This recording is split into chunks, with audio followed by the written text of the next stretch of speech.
So we have Amanda and Darvin who's going to show us today how to wash out an eye after, let's say, a medical procedure.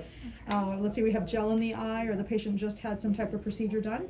So usually always give the patient a tissue whenever you give them a drop or if you're washing out their eye. So let's say he just had a minor procedure in his right eye. So I'm going to take any sort of BSS or eye wash solution and just gently squeeze and take another tissue and dab their eyes until whatever's inside is all out. And I would just do this 2 to 3 times.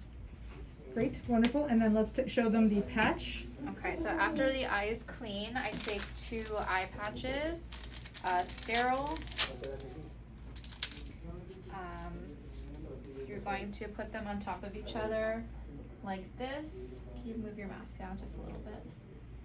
This is called a pressure patch. And Sometimes then we'll fold the inner one if it's a lot of bleeding. You don't have to. If the patient has glaucoma, we won't necessarily fold the inner one, but that looks good. And then how do we put the tape? And then you're going to get about 2 to 3 pieces of tape. Make sure they're symmetrical. And then you just kind of... Try not to get the eyebrows, because then it hurts to... Yeah.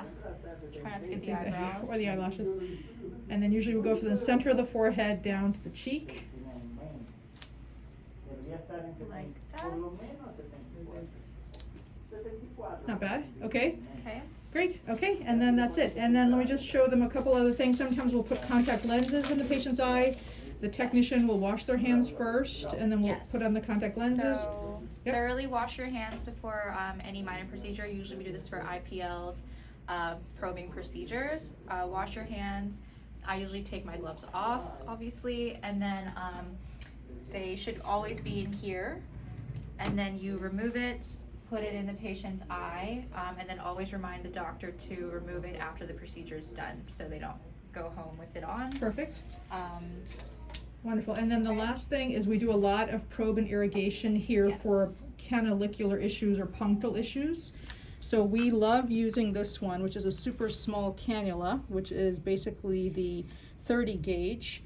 And it has like this one used to have a yellow top, but this one doesn't. 30 gauge is really small. So this will help us determine if the tearing is due to an obstruction of the puncta or canaliculus, or if it's due to dry eye. And so we'll use usually sterile BSS, which is not this, but there is sterile BSS here somewhere.